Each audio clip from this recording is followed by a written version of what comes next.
Can you imagine that the month of September just flew by? To be honest, this was one of the fastest months in this year. Every day was a busy day. I had a lot to do at work and also privately.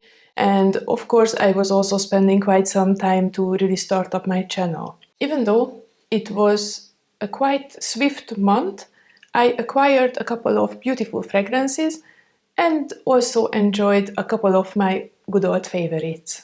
So I'm starting this series where I will try to summarize my last month using some fragrance categories. So if you are interested, then let's jump right into it.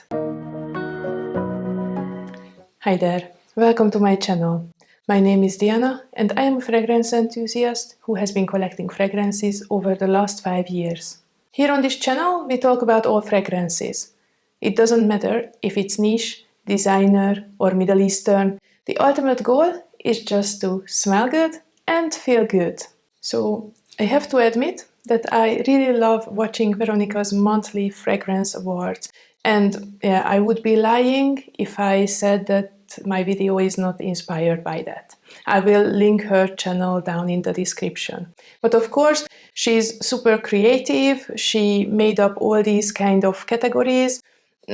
I'm not this creative, so I will just stick to some basics and I will share the highlights and lowlights of the month with you. The first category will be the best office scent of the month. This is obviously a category of fragrances that I usually wear to the office. Now, disclaimer, I am not too careful when it comes to fragrances that I wear to work.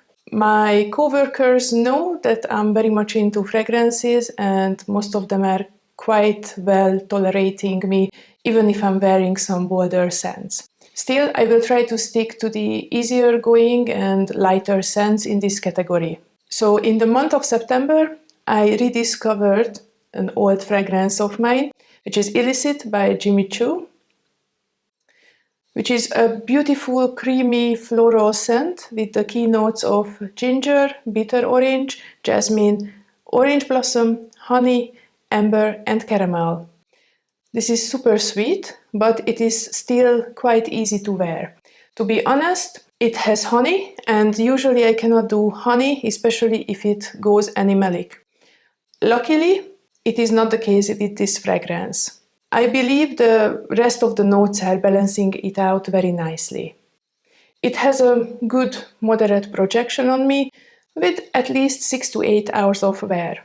The days when I was wearing it were a bit cooler and rainy and I was longing for something comforting and I paired it with Zadig and Voltaire's This Is Her body lotion and it was a great match. If you have the lotion or the perfume, then maybe try them together. So this was Jimmy Choo Illicit. The next category will be the best everyday scent. Now, this is the category of the easy reach fragrances that I can wear without really thinking about my perfume.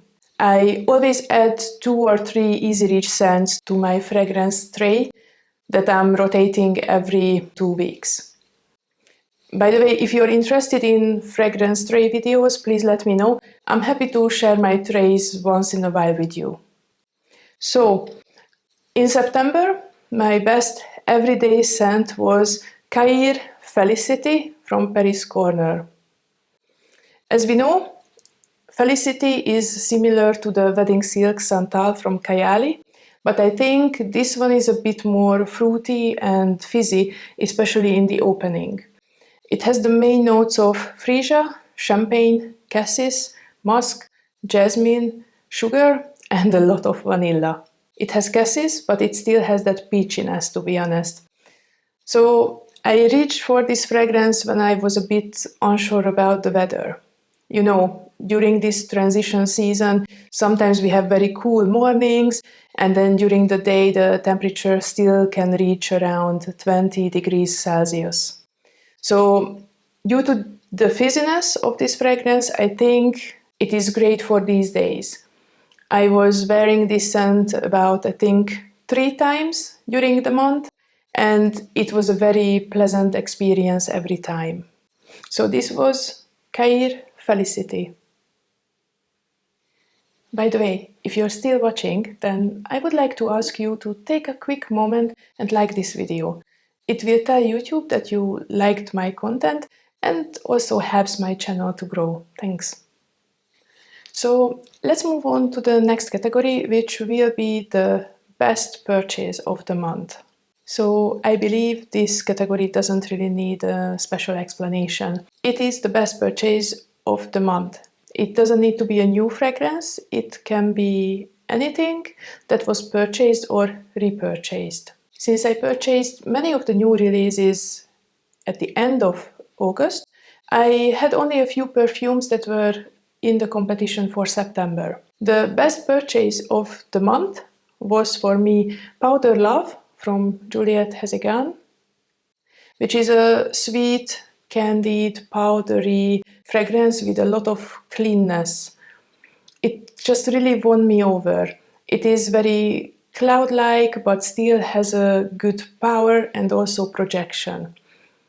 In the dry down, it turns into a sweet, fruity, fabric conditioner-like scent, which makes it very wearable and very clean smelling. I am not sure if this fragrance will hold up in colder days, but for now in early fall, it is really blooming on my skin. I think I will be able to wear it, I don't know, another 1 or 2 times again, and then I will slowly transition into a bit heavier, more substantial fragrances. So this was Powder Love from Juliette Hezegan. So the next category is going to be the best rediscovery of the month. So any old, maybe forgotten favorites can fall under this category. In September, I dusted off Get Comfy from Adidas, and I wore it a couple of times, especially to bed.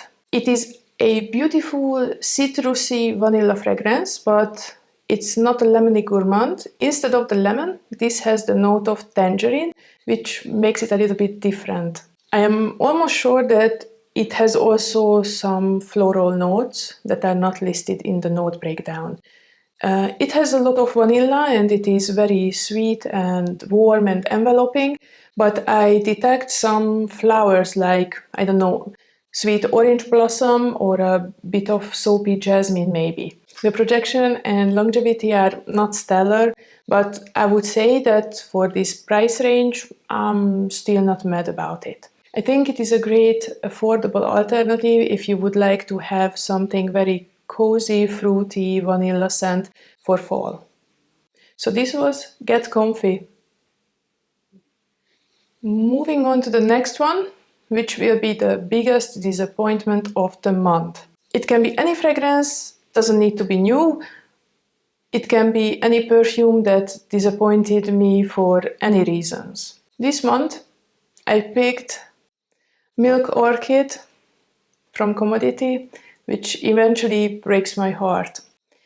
Not because of the fragrance itself, but because of the European launch that was organized very poorly. The fragrance itself has everything that you need in a fall-winter fragrance. It is sweet, milky, creamy, lactonic, slightly nutty with some floral touches. It has a nice scent bubble and a very good lasting power. I am putting this fragrance into this category as Commodity did not really communicate properly about the exact time of the launch, did not send out any email notifications, and a lot of European customers were left with disappointment, and the only option for them remained a pre-order for October and November. I talked about it a bit more in depth in one of my previous videos. I will try to not to forget to link it if you are interested to watch it. So this was Milk Orchid. Since I don't want to end this video with a bad taste in the mouth, I'm adding one more category, which will be the best date night perfume of the month. In this category, I will always have some real attention-grabbing, sexy scents that you cannot really go wrong. This month, My social life was a bit poor. I just had a very busy month. The one fragrance that I would like to highlight was Ambrosia Imperial from Navitus. It was a collaboration with AI the Great, I think in 2023. And it is a sexy fragrance that smells like banana baked goods, but make it perfumey. It has a lot of notes, but the notes that really stand out the most for me are banana, rum, dates, cinnamon, caramel, and saffron. It is very warm, very inviting, but the saffron makes it sexy and grounds the gourmand aspects of the fragrance. Interestingly, I have to admit that this perfume was not a love at first sniff. When I first tried it, there was something in it that really turned me off. Luckily, I kept revisiting it, and at some point I found myself longing for a full bottle. So it was a good example that sometimes it is really worth to try fragrances in different seasons or for different occasions. So this was Ambrosia Imperial. So I guess this was it for today. Do you have any fragrance category recommendations that you would like to add to this roundup? What were your highlights of the month? Please let me know in the comments. And until the next time, bye bye.